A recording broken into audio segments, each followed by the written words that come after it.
Hey, Brandon. Hey, how are you? Good. We finally meet. Thank you for joining me tonight. I appreciate it.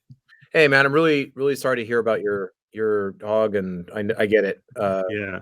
Yeah, tough. Sounds like a tough week, especially with a 3-year-old, man. Yeah. It was effing terrible. Like, it's just the way it all happened. Like, basically, like dying in my arms. Like, and like, I had the animal, like, and it was like it was there, but it was gone. And I've never seen that. The only time I've ever had experienced anything like that was like, I don't know if you've seen The Green Mile, where they've killed Coffee, but his eyes are open, but he's long gone. I mean, that's exactly where my head went. So, Yeah. thank you. I appreciate that, man. No, I remember I had to have my dog put to sleep, and I stayed with her, and I remember it's so weird. Like I literally remember it's like burned into your brain for the rest of your life. You could Yeah. actually see the light go out of her eyes, Yeah. and it's so I anyway, without going too far down there, I'm really sorry. So Yeah. Brandon, people that don't own or don't, owns a bad word. People that don't have animals don't realize that, like, you almost forget that they're animals almost instantly. They become a part of your life. They experiences the highs, the lows with you.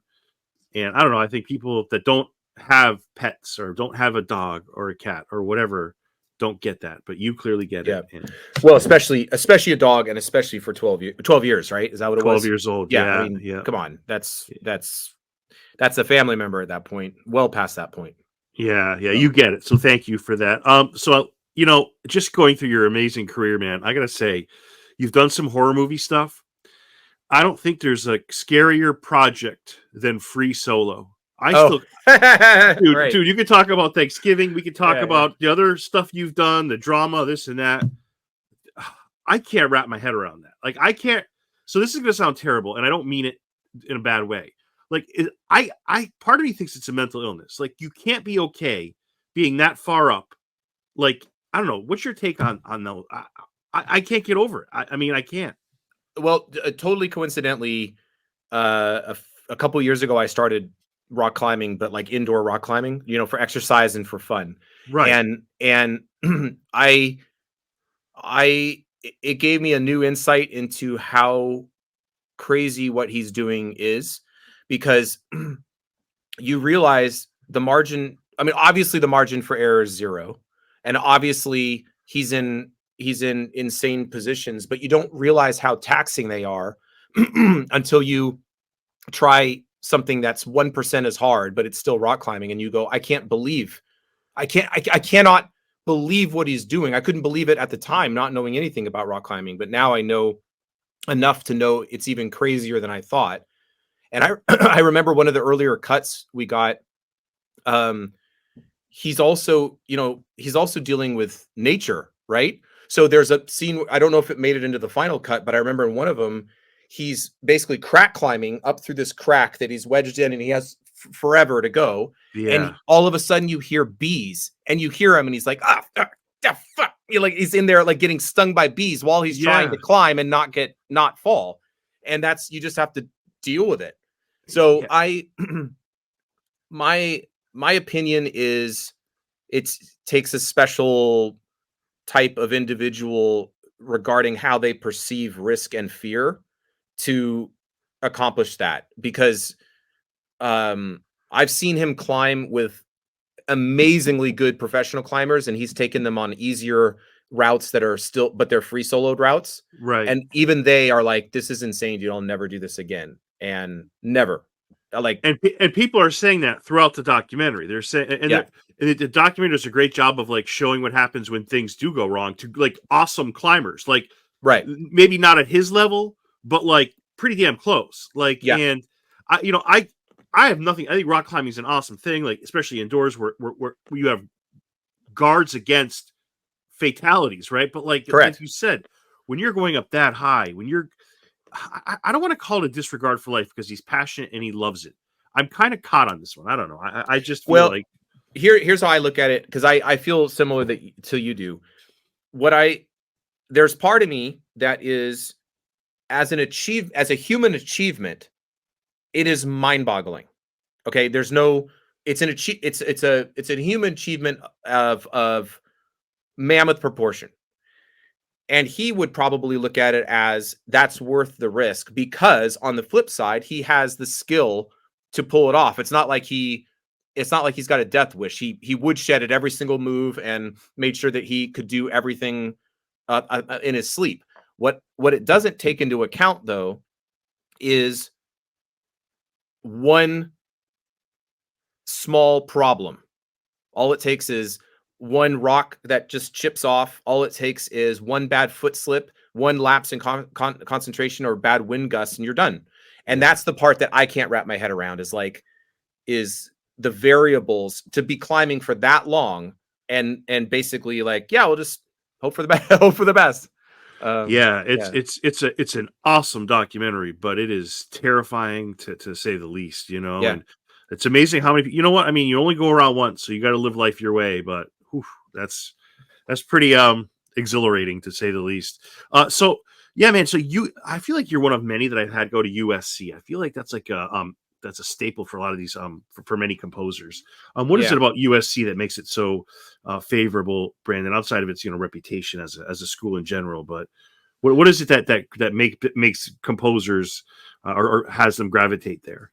Well, just speaking for me at the time, there weren't a lot of options. I think there was like Berklee College of Music at the time in Boston. There was UCLA had a film scoring program, and then USC had one that was generally considered to be the top of the top tier. But the biggest draw for me, other than the faculty, was the fact that you got to record every 3 weeks or so with a group. It wasn't always a big group, but we got a big orchestra, I think, once a semester, and then we had varying size groups in between. But that was like, you came out of there with a demo that was recorded, plus all the things you learned from that experience each time and got better at. And so I think that was the biggest draw for me. And I don't, at the time, I'm sure it's different now, but I remember at the time, I don't remember UCLA having that ability to record all the time. And I had visited Berklee, but it just wasn't for me. So USC was closer to home and everything. It just seemed like a good fit. I was actually already there for studio jazz guitar. As much as I love the program, I wouldn't call that a useful degree, but I love the experience. And so I kind of segued from that into the film scoring program. Yeah, it's one of the great things about being a composer, man. Like, just the idea that you get into an instrument or many instruments. The idea that you can create this just wonderful music. Like, so I compare it to like podcasting. Any asshole can get a microphone, turn it on, and talk. Right? I'm proof of that. But like, and not anybody can do what you do. Like, you create these wonderful, like, and we're gonna get to you and Marco and your report too. But just like just what you do, it's just, I don't know, man. I just think it's fascinating how composers work. It's one of my favorite parts of who I can talk to. Like when I started a podcast, like, composers really just, they hit a different, not pun excluded, a note with me. I love what you guys can do. Well, actually, it was funny. I watched some of your podcasts, or the ones you sent me, or the link I got to them, and I thought you clearly also know what you're talking about. Like, your insight into the processes. I mean, I'm sure you've interviewed enough people where you also know, but you get it. I mean, it makes sense that you like it so much. And I'm learning a lot. Like, and that's the great thing. Like, to me, it's like the most valuable currency. Like, I'm always trying to learn. Like, I'll learn stuff from today's conversation. I'll take stuff away, and I've come so far from where I originally started. Like, it was more for me, it's just about appreciation, but then I've kind of evolved a little bit. But so I have to imagine, growing up like me, I mean, I know I've learned like there's a lot of vocal influences to many composers, but did you have a composer growing up that you like gravitated to outside of the John Williams, the Silvestris, the whomever along those lines? Was there somebody that really hit a note for you? Well, for me, it was weird because I had a jazz background, and then I also had a like hard rock thing, like love of heavy metal stuff, and then I also love film scores. So it was pretty eclectic. So I at the time, I was obviously super into grunge. I was super into like Maria Schneider. She's this amazing. I don't even know if she's still. I haven't kept up with her, but she was this amazing big band composer at the time, just doing these Yeah. amazing charts. And then I was into a lot of jazz guys that I thought were doing some cool stuff, and really into Brad Meldau, the piano player. And then on the rock side, I was super into old Metallica, and then on the film score side, ironically, it was, obviously all the John Williams stuff, but then I loved Thomas Newman, and I loved Elliot Goldenthal, and like I also got in during this time where like I was in school when some of the best scores were coming out, like in my opinion, of the last 20 years or 30 years maybe. Like I remember in 1 year you had like American Beauty, you had Interview with the Vampire, you had like all these like iconic scores that were all coming out in like the same year, and they were also trendsetters, right? And so it was just, it was a wonderful time to start in. But I would say influence wise, it really runs the gamut. I mean, like I could sit and listen to Bjork and Radiohead all day and be just as happy listening to John Williams. And I think too, as you get older, you start to appreciate everyone's contribution and how like mind-boggling and broad the music world is in terms of I mean, you could take Jerry Goldsmith and you could take John Williams, and you could spend a lifetime studying both of them and only scratch the surface. And that's a great quote. I mean, it's amazing. Yeah. You could study the production in one Radiohead song, and you wouldn't spend a lifetime trying to duplicate it, and you still wouldn't pull it off. Yeah. And I think that's I mean, going back to your thing about, like our process or whatever, I think that's some of it too, is you steal like 1% from all your different influences, and then those little 1% add up to kind of create your style, or at least your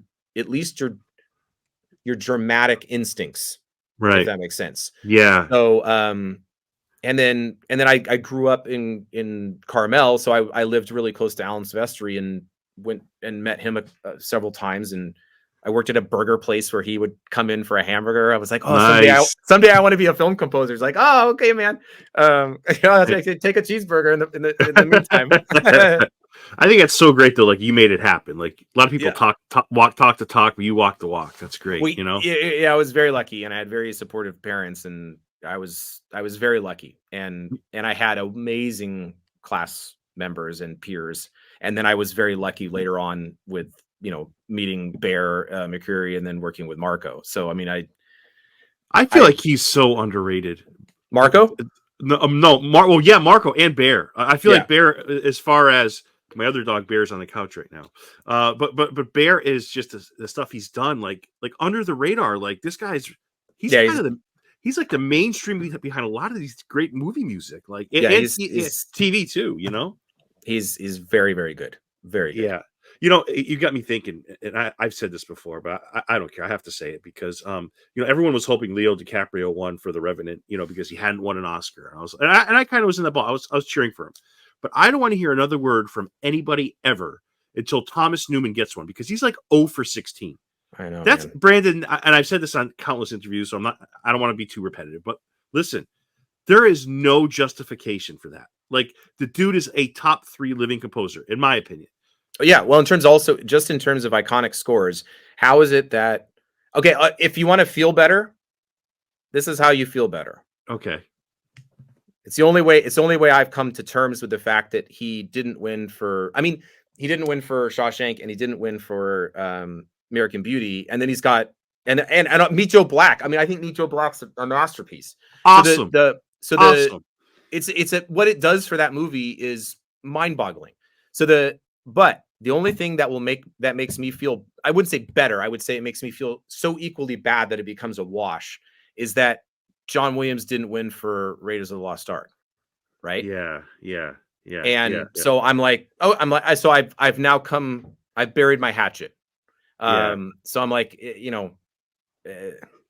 I'm like Robert De Niro at the end of Heat. I can't let it go. Like yeah. even Right, like right. Road to Perdition. You Like, are drive to you? the right. You drive to the Yes, right. Yeah. I'm getting off the exit. Yeah. Wayne Grow is not getting away. Wayne Grove. That's right. Wayne Grove. Yeah, It'll be just a second, honey. Hold on. You wait in the yeah. car. You Yeah. can't let it go. But like, Yeah. I have to say, it's just like even Road to Perdition is such a great. That was Yeah. movie too, right? Yeah. I mean, Oh that yeah. Yeah. like just even the animated stuff he's done. Oh, I mean, Yeah. whatever. Yeah. I'm not going to go down that road. But I'll tell you, you have a wonderful rapport, seemingly, with Marco. The proper way to say his last name is Beltrami. Am I saying that correct? Yeah. Beltrami. Yeah. Yeah. Okay. Perfect. Talk about a guy like I was just looking at some of his stuff. Like, holy cow! Like I knew some of it, but then it's like you dig deeper, and it's like, wow, it's adding up. Like World War Z is an awesome movie. Like it's Yeah. just Yeah. there's so much he's done. So tell me how you because a lot of your projects coincide with each other. How did you meet him? Talk about your rapport. Anything you wanted to say, Brandon? Yeah. Okay. So my first, when I was in school, he had just done Scream, and it had been like a hit, right? Obviously, it became Yeah. a hit. So coincidentally, he and a few other composers came to like our class to talk. And I remember watching him talk, and I mean, I'm not saying anything I haven't said to his face. I mean, he's notoriously bad with like, or I would say bad, just he doesn't like to talk and have interviews. He's very well spoken, but he Yeah. doesn't feel comfortable doing them. So he's always like kind of depressed and tired. He comes across depressed and tired, like, oh, and he probably was exhausted too, like with everything going on. Yeah. So I remember thinking at the time, I'm like, wow, this guy's like, this guy needs to take a nap. And then coincidentally, many years later, one of my good fellow composers, Marcus Trump, who I was in school with, he had started orchestrating and doing some additional music for Marco, and then Marco needed help on this TV show V, and I had been doing a lot of stuff with Bear, and then it just the opportunity came up, so I was like, oh yeah, I'm in. I'd love to help if you guys need the help, and so I met him, and then I met Buck Sanders, the person he is kind of right hand man. The two of them are like a old married couple, and so we just hit it off like instantly, like the vibe and everything, and he let me at it, and he seemed to like what I was doing, and then it at that time his career, he was already huge, but then his career took this like next level up, and I just happened to be there at the right time and not dropping the ball. So he kind of took me with him on some of the projects along with, Marcus and stuff. And so I was just really lucky on my timing. So V happened. And then right after that, he had Scream 4. So I jumped on to right on that. And then right after that, he had like the Wolverine, and then it was World War Z, and then it was just one right after the other, and it was just an insane 7 years of nonstop amazing projects, and kind of like he got that fifth Die Hard film, which was a blast to a score. It was an amazing scoring experience, and so it was just a very lucky timing, and then many thanks to Marcus for getting me in, and then Marco and Buck are two of the most, I cannot stress this enough, and it's not like when they are two of the most wonderful people in very different ways, but they're two of the most wonderful people I've ever met, let alone worked with. And they like I try to model how I treat other people professionally after how they treat me, because it's not just me, it's everyone they work with. And so and it makes you want to lay down in traffic for them. Anything you need, man, I'm there. I'll help you. Anything. Like I drop everything on a dime, in a moment. So that's why you work with him for so long, and he's so respectful. Like if I have a project, he says, hey, I know you got your thing, but after that, can you help me out on this? Yes, anything, of course. Yeah. And then I think the other big thing is we all love each other's taste. So I might not be able to write exactly what he does, even if I'm using one of his themes. And I can't write like Marcus, and Marcus can't write like Buck, and all of this stuff. But we all love what each other writes, if that makes sense. Gotcha. Yeah. So we'll call each other and be like, "Are you? I can't believe what you just wrote, asshole!" And then hang up because they're basically you're so jealous that you're. And then I'll get a phone call from Buck, and it'll be like, "I hate you, bye." And then Yeah. or Marco will call up. He's like, "How did you do that?" I was like, "I was trying to copy you." He's like, "I was trying to copy you." Well, bye. And so I think it just kind of works from it just works from a vibe standpoint. It feels like Yeah. a bit like a band. And then Miles Hankins is like the same vibe. He does a lot of stuff with him too now, and I think we all kind of feel the same way of like looking at each other's music and damn, man, that was really cool. Like, Yeah, that's awesome. That's that but healthy. Yeah, it's a good yeah, rapport like that. Yeah. Let me ask you this. So that main, I have other questions for what you said, but I just got this. So that main track in World War Z, the one that starts off with the piano, that's not Marco. That's is it Muse? Am I saying that correctly? yeah, it's Muse. So let me ask you. So explain that. This is just so random, but explain that to me because I feel like Moby kind of does the same things. Like they dropped his piece floating along, God floating along the waters. I think it was in Heat. It was also in Gran Turismo recently, or Gran Turismo.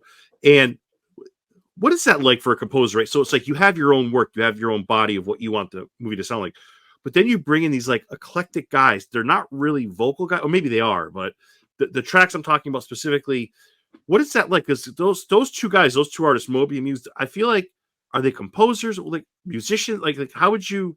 Because I feel like Well, they both are plopped and both gave each score respectively. Like this, it just added to it. oh, okay. That's a good question. Because of those two examples, I think. So let's say normally you have the film scoring world within one film, separate from the music supervising / licensing songs, getting those in. Those are Right. they tend, other than hey, what key are they in case I have to transition in or out. They tend to be separate entities, and um, uh, but occasionally you have a situation in which an artist like Muse is a band of like a three-piece band, so they liked their track they had a lot, which was a song. And then, but that song, if and then please, don't quote me on this. I'm almost 100% sure that what it was a pre-existing song that had an instrumental opening that then if I thought it went into vocals eventually, like it turned into a song, but they only, if I remember correctly, they only used the instrumental portion of the song, or it was a instrumental song that never had any vocals at all. But I Right. don't, if my memory serves, it was never written for the film. They just fell in love with it and then just used the portion that didn't have any vocals. Brandon, when you say they, is that Marco's call? Is it the music supervisor's call? Like, Music can they just music supervisor's call, director's call, the music editor's call. Like that's all them having the discussion separately. Because I like we actually wrote stuff for all of the scenes that they were in, right? that they, meaning Muse, that they use the Muse pieces in, because they weren't sure, one, if they could get it licensed from them because they have to give permission, Yeah, and then number, if they could afford it. I mean, obviously they could afford it, but if they wanted to afford it, and then three, if it worked in context with everything. So they kind of cover their bases and had us write stuff, and then liked what we wrote, but then made judgment call at the end of do we want to use it or not. So they went with the Muse tracks. do composers want to be approached with something like that? Listen, I get there's other people involved. I get it's a team effort, but do composers want to be approached with something like that? Because listen, they're scoring the movie. I mean, maybe I'm looking at it in a very ignorant way, but like I don't know. Like Um, I feel like like you said, Marco sounds like a very humble man. Like not power hungry, but like still he's scoring the movie. Like, wouldn't you want to sit down and talk? And maybe that conversation happened. I don't know. no, it well,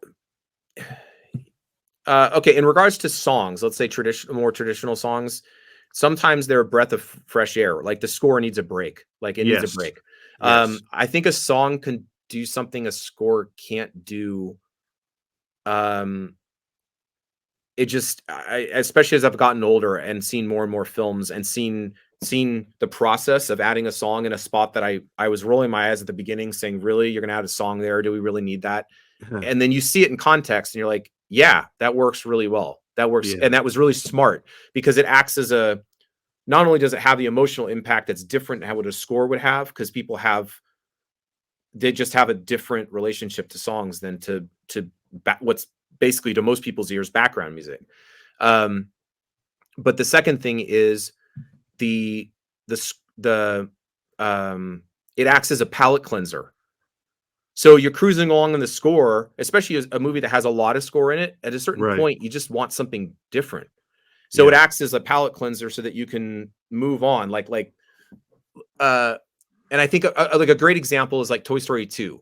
Like the Toy Story 2 song. I mean, I know it's Randy, but writing is like writing the score as well. But he still stops for a song, and it's Yeah. one That's of the a most good point. beautiful, heartbreaking song. I mean, it couldn't be scored. It had to. It's so perfect that and then you move on with the score and you bookend it with score. But it's this beautiful moment. Yeah. But going back to your question, I think it becomes, the waters get muddied when it's an instrumental, because That's then what I'm you're saying. Yeah. right. Because then you're like, well, is it really the song you like, or is it the idea of using the band that you like or using that artist? Because I have worked on things where they put something in that was instrumental and you realize that, just speaking for my own taste, I feel like it doesn't work to picture as well as if we composed it. Yeah. And when that happens, that's a little hard. You have to just swallow it because, and I mean, we'll voice our opinions and say, hey, I totally get it. Sometimes you have to say, go the roundabout approach. Let me write something first and just see if you Yeah. like it. That's generally the more diplomatic approach if they're not certain. But a lot of times it's more about the idea of using that artist or that track. And in the case of the Muse stuff, I honestly don't know how it went down. I really don't. Yeah. So Yeah.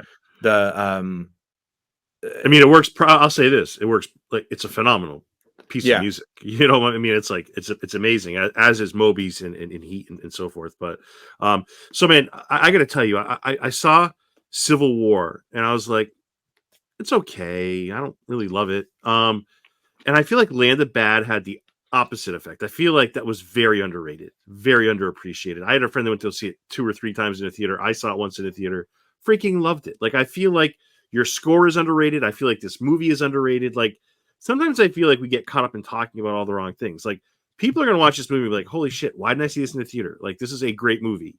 Like it's yeah, just so like, it's just like this sleeping giant. Like it's like why you go to the theaters. Or it was a little bit of a throwback to the 80s. I love your score. There's some tracks I want to talk to you about.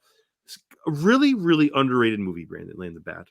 yeah. Well, that's like, it's funny. That's like, I feel like that's Will Eubank, the director. I feel like that's like everything he does is underrated. Like Underwater, I felt was underrated. I felt Yeah. like, and I whether I ever work with him again or not, putting that aside, I think the guy is destined for very great things because everything he does looks amazing. It's the way he like just working with him, like when Marco and I did Underwater with him, it was, I mean, it Nora's theme was, is amazing, by the way. oh, cheers. Nora's Yeah. theme, amazing. Yeah. Just want to say that. Working like he especially if you've come off a difficult gig, the guy is a breath of fresh air. He loves music, but he doesn't micromanage, but he steers the ship the way he, like if you start veering off course, oh, I was thinking Yeah, more yeah, like yeah. this. Yeah. But doesn't micromanage and um and so but his stuff, I mean, I didn't see, I know we did one of the Paranormal Activities. I haven't seen it. Because it didn't have music, so why bother? No, so Right. but I think he's a titan waiting to happen as a director. Just think he's so talented and seemingly comes across as so relaxed, and I have no idea under the stress, like how he could deal with the stress of those shoots, because they were epic, right? I Yeah. I asked him about some of the shots, because I was like, that's all legit, like in camera, right? He's like, oh yeah, we blew cars off the side of a mountain. We literally blew up that compound in the front. They had a real fighter jet for all the, like, they found a guy that had real fighter. I mean, the guy's the real deal. And Yeah. I but he's also a nice guy. Like, that's the thing. Like, I think that's what I've come. Sorry, I'm getting off on a tangent, but I've come to realize too, like working with people like him and Marco, you realize that, oh wow, you can be a talented, unbelievable talent with a long career and actually be a nice person. Like, you don't Right. need all the drama. Like, it's the career's hard enough, Yeah. like, you don't need the drama. And I feel like a lot of people I talk to, like, they experience that drama, and it's very, very difficult. I can think of one composer in particular, um, who's talking about Dunkirk, and I think he was, had he not taken a year or two off after working on that, he would have been toast. I think, and that was basically his words, not mine. But Yeah. he was like, he poured his heart and then some into it, to the point where it was exhaustion in its most full form. Yeah. Yeah. So I mean, yeah, and I don't know, man. I just feel like movies like this, that they're so underrated. Like, I don't know, man. It's a blast to the past. It's an awesome story. It's a wonderful cast. The music is amazing. How long to score something like this, Brandon? How long does it take you to score something like Land of Bad? Oh, it was, I mean, it was like wall to wall music almost once it starts. Like I think there was some songs and some silence in the, like, maybe a little bit of the first reel, and then it's basically wall to wall from that point on. And so but I think we had like four. I think we had a good amount of time, like 4 months, maybe. Yeah, It was more than I expected we'd have, but used every single second of it. yeah. Do you come up with And like "Welcome to Land of Bad," which is a effing awesome track? Like, I can listen to that on repeat. oh, Do you? oh, Yeah. Do you get that first and work around it? Do you get your, like, how's that work? How's that process work? I mean, is it by scene? Is it by what you feel and it's plugged in? And I know it's a collaborative effort. I get it. yeah. But how's the process work for you, Brandon, in something like Land of Bad? Oh, okay. So for that I had, like, I met with Will, and then and Todd Miller is editor, and we kind of talked through it, and they had some really specific ideas, and then they were also open to some stuff. So the Yeah. first thing was like, watch it, talk through it. But then I said, this normally what I'll do is, especially if there's time, a little bit of time, I like to kind of go in and just try writing some stuff and throw everything I can to see what feels right. I'll generally write some thematic ideas, but then I'll also make sure they work to picture. So I might, like, write a little theme, but then also use it in context so they can see what it would be like in context in a scene. Right. And so that's kind of what I did for that. And then I wrote the ending first, the very end, because it was kind of, okay. so the very end, like when they're in the helicopter, Yeah.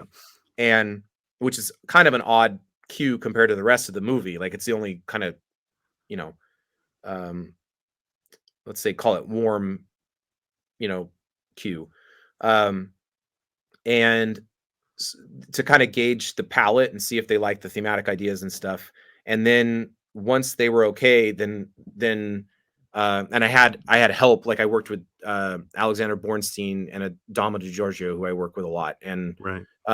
we made a ton of sounds. So we made like a bunch of, I wanted some sort of sound for the jungle, for example, like that was you couldn't quite recognize where it's from. And so we made a bunch of sounds with saxophone, and it sounds like a war horn. Like, so my colleague Andrew Lembo, he plays saxophone, but I said, okay, we're not going to play saxophone. We're going to play war sax. So took the mouthpiece off and just basically made these. That's an interesting idea. That's really that's clever. But you don't ever know how to work. It could be, but it worked. And then we made a bunch of like weird electronic sounds. Like, Adamo was amazing at coming up with cool electronic sounds, and we kind of share stuff and try stuff. And then I just dove in on cues. then and kind of tackled little bits to see how he'd react, some action, some sensitive, and then it was just chip away until it was done. But it was mammoth undertaking. By far the most amount of music I've ever dealt with, on a project. So, but it's reflective in your final product. Like, I mean, you clearly poured your heart into it. I mean, unless my ears are lying to me, I mean, it's pretty obvious you did. Well, cheers. Yeah, it was really fun, but I really do chalk that up to having, like, one, for me, having a wonderful group of people to work with, and then also working with Will and Todd are like I said, they're like this married couple, but and it's so funny to get notes from them. You'll hear them arguing, like, no, it works great. What are you talking? I don't know what you're talking. Brandon will call you back. I don't, they're in an argument now. Yeah. But it was the only reason it went. Oh, and then you know what else? They didn't test screen it. Oh, and so because they should have, it's just, yeah, because they didn't test screen it, they didn't ruin it. So, like, a lot of times test screenings will ruin a film because everyone goes into panic mode if there's a bad note, or something isn't clear to an audience. And because they didn't test screen it, Will's and the producers and Todd's concept of what the movie was never got obliterated. And so I think that includes the music, that includes everything about it. So it has a cohesion that, unfortunately, I think is not in a lot of films today. You can feel the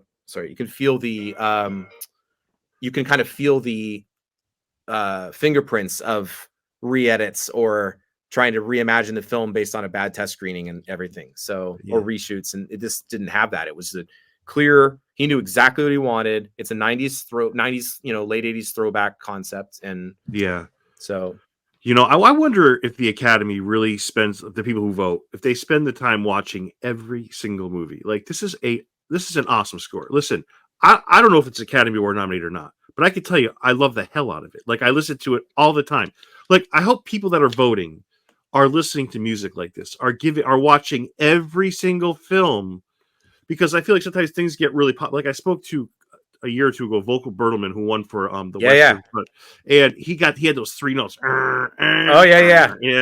That's such a clever concept. But this is a really good score. Like, I hope people that are voting, and this kind of piggybacks on the Thomas Newman stuff earlier, like, I hope they're listening to every single, because I feel like sometimes, also, like, there's nothing wrong with Chaos Walking. It's a fine movie, but, like, I'm sorry, the friendship theme, that's a really, really special piece of music. Like, I don't know, I just feel like as composers, like, the music can hit people even if the movie may fall a little short.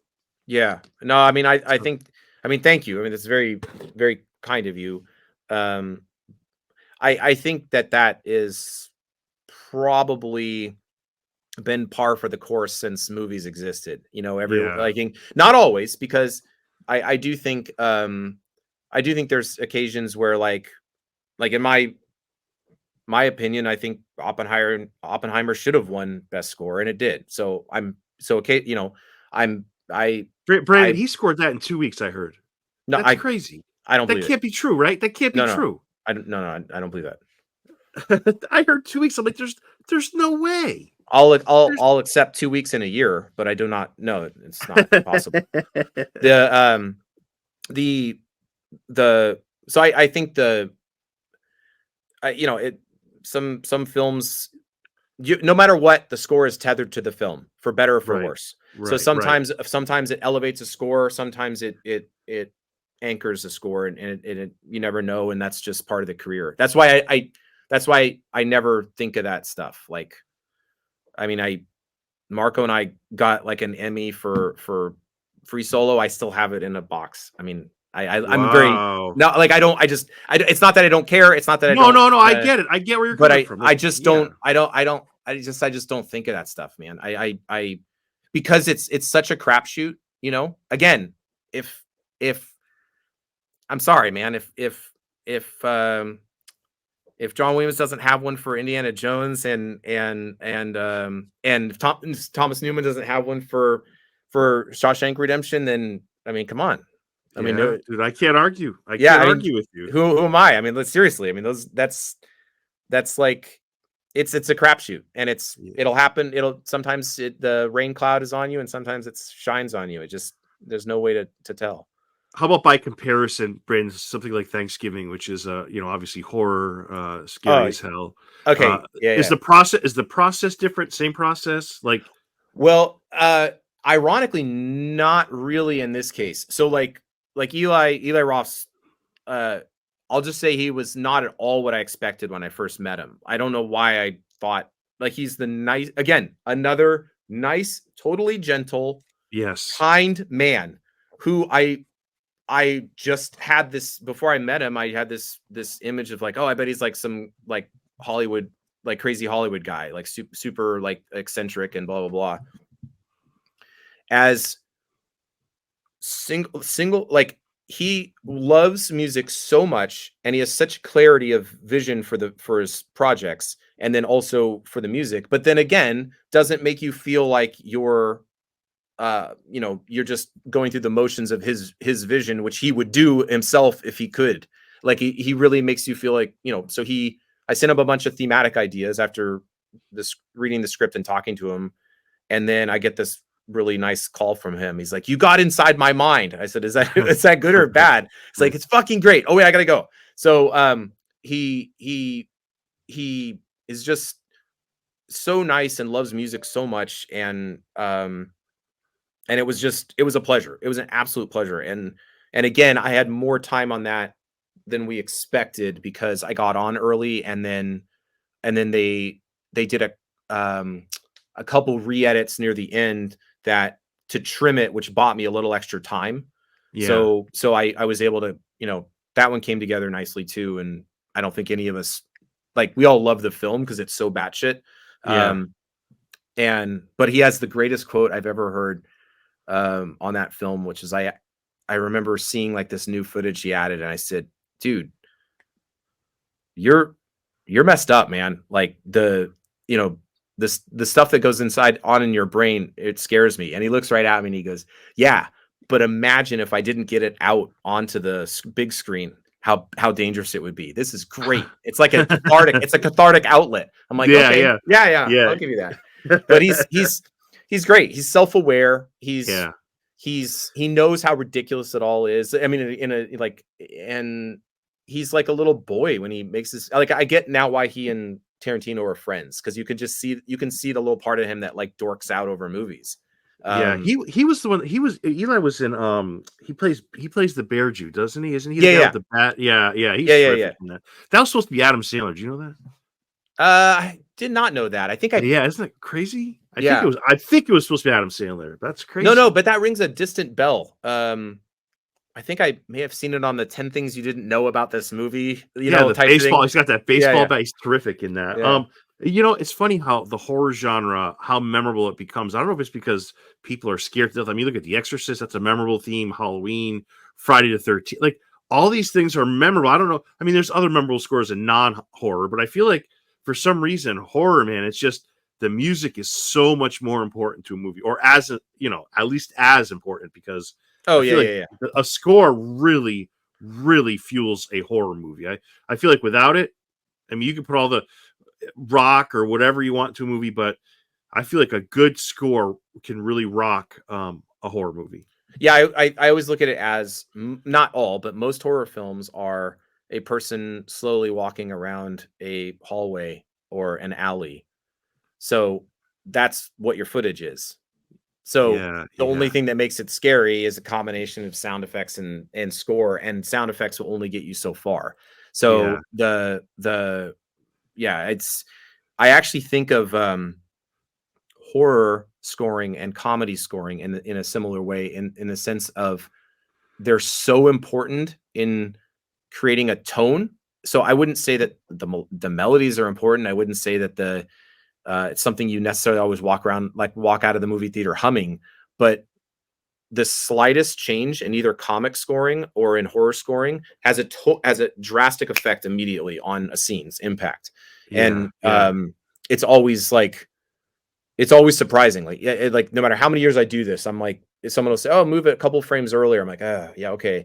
I do it. I'm like, "Oh, okay." Can't argue with results. It actually made a difference, a noticeable difference. Brandon, you ever geek out and like, yeah, walking out of Land of Bad, I scored that shit. I did good. I'm proud of myself. You ever take time to smell the roses and really appreciate the fruits of your labor? No, but not out of any, not out of some sort of, no, but not for a cognizant reason, or not. I'm not self-aware. It's just between kids. I mean, like I have a, you have 3-year-old, and I have 2 young kids, and Yeah, work and everything. I just I did walk out of Land of Bad feeling like that because should have. we got to screen it. We got to screen it in the theater, and it was, Will was there and everything, and that was cool to hear it, because I didn't get to go to the dub, because they dubbed it in they did the final mix in Australia.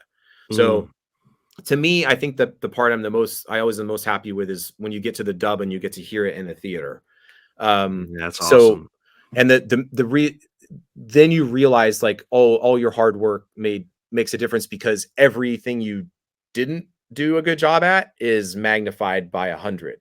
So you're like, Yeah, oh man, I should have spent 2 more minutes on that. Like, lesson learned. But then the things that you did really well, you hear them in all their glory, and it's pretty cool.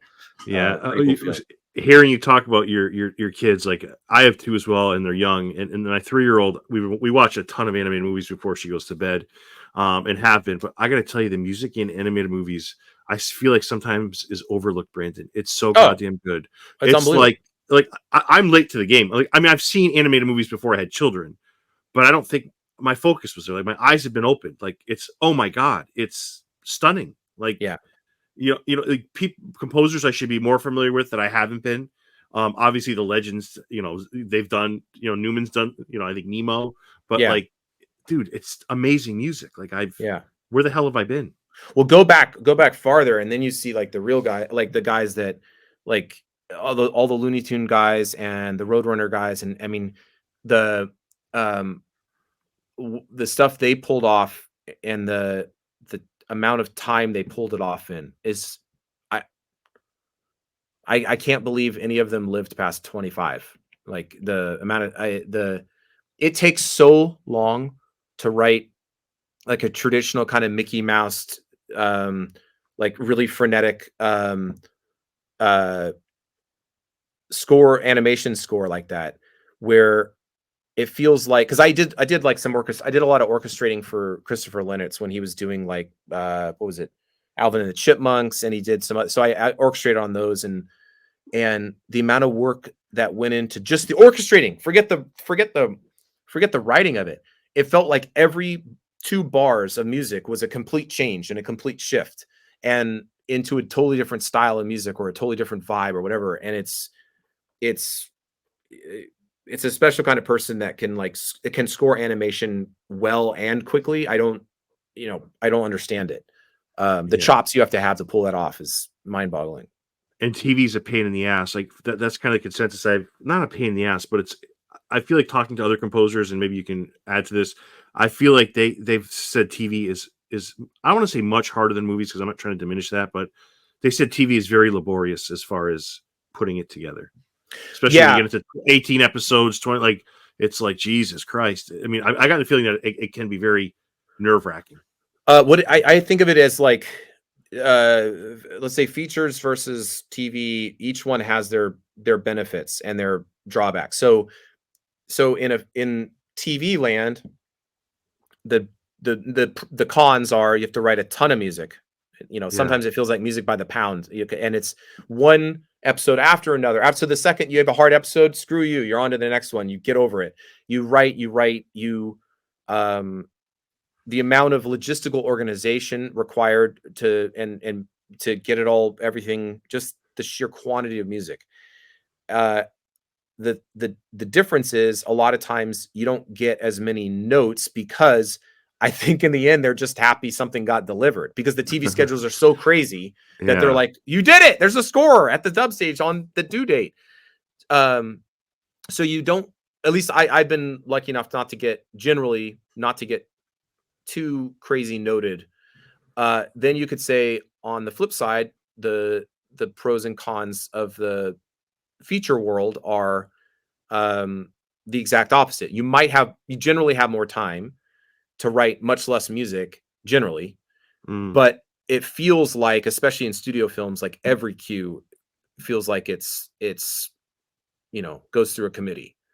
And not always, not in the case of not in the case of Eli for Thanksgiving, and not in the case of Will, ironically, in both those cases. But there's lots of films we worked on where it's just a nightmare. Like, I mean, the you just can't believe what one little piece of music goes through. It's like sending your sending your child out into the world, and they come back like, what happened? Oh my Yeah. god, like what happened to you? Yeah. Yeah. And you'll get these weird conflicting notes. It's got, like, you literally on the same page, you'll get one producer is like, it's got to be happy, and they're like, another producer, I totally agree, happy, but with an underlying blanket of sadness. And then the next guy's like, it should be pulsing. It's like, yes, but it should also be elastic, and blah blah blah. And you look at these and you're like, you have to then try to find a way to translate that into what would musically be most effective to service some of it, at least some of it. That's, at least for me. Some people are really good with notes, but I have a hard time with notes, man. I'll do them, obviously, but Yeah. it's really hard because music is linear.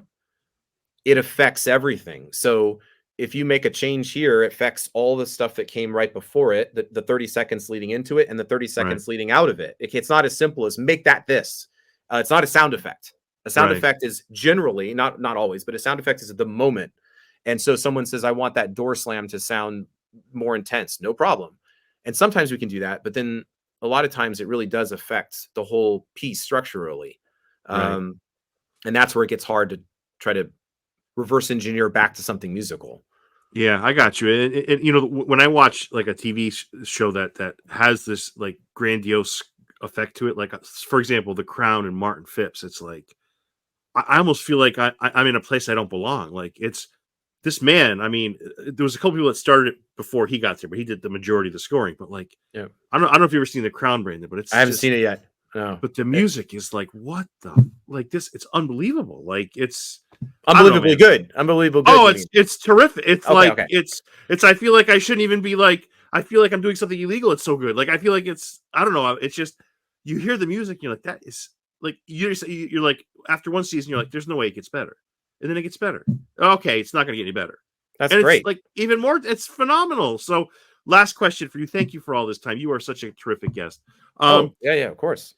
Do you think we've lost the, like, so I was born in 73, so I lived through the 70s, the 80s, and even the 90s, where like an opening theme song to a TV show meant something. Like, not that it doesn't now, but I don't know, man. Like, I'm thinking Jeffersons, I'm thinking of so many Happy Days. Like, does that shit matter anymore? Like, does it matter that like there's I mean, there's a couple memorable ones now. Like, I'm talking about like Breaking Bad, maybe Game of Thrones, but like the iconic, like old school, there's no skip intro button, like you're into it. Like, is there anything? I'm not saying today's music isn't good. I'm not saying today's music. I know what you mean. I mean, I know what you're not saying, I should say. Okay, I think it's a more complicated question because I think part of it is the TV paradigm has changed slightly because, like you said, because there is a skip button, because there is because of, you and I, we used to have to sit and wait through the commercial, right? We got there, and there was no recording the thing, right? So not only did we not be able to skip anything, but we had to make sure we were sitting in front of the TV when the thing started, right? So otherwise, we tended to be there as the last show was ending or the news was ending, and now the show starts. So we were watching those main titles, and we were sitting through, like, that was, I guess, like, I always remember the beginning of MASH, right? It's like, it's ingrained into my head, burned into my head, or Cheers, right? So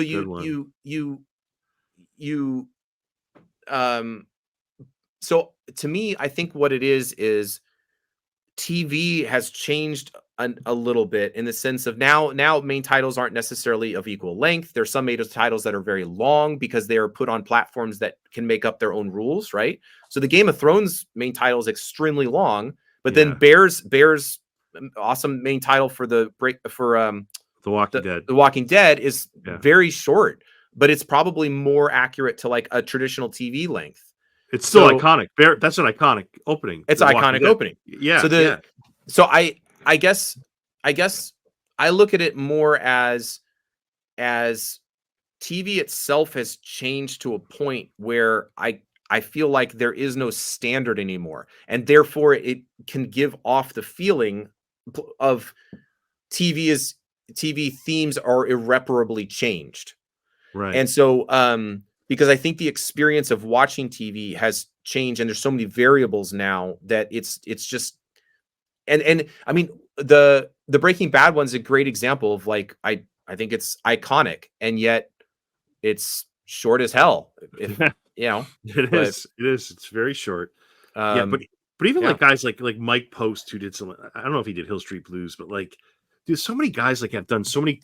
Like, I feel like they should be more revered than they are. Like you're doing some amazing things now. I hope in 30 years people remember what you've done here. Like Mike Post did some amazing. Like I just like I don't know. I look back at my life and I look at these people who create this like wonderful music, and like you today, and it's just I don't know, man. They're like all bookmarks in my life, and I'm so grateful for composers. Like they're so even if you don't like a TV shows that much or you don't love a movie, you can always walk away loving a score. Like you can always walk away loving a score. I can hate a movie, and I don't hate many movies, but if I dislike a movie, I'm going to tell you right now on my iPhone, there's probably 100 songs that I bought scores of movies that I just did not like, but I love the way the music was used in particular scenes. I feel the exact same way, man. I mean, like I have scores you couldn't pay me to watch the movie again, but I'll listen to the score, 20 times over. It's just, and I'm just glad the CDs got released, man, because at least we get to hear them away from the movie.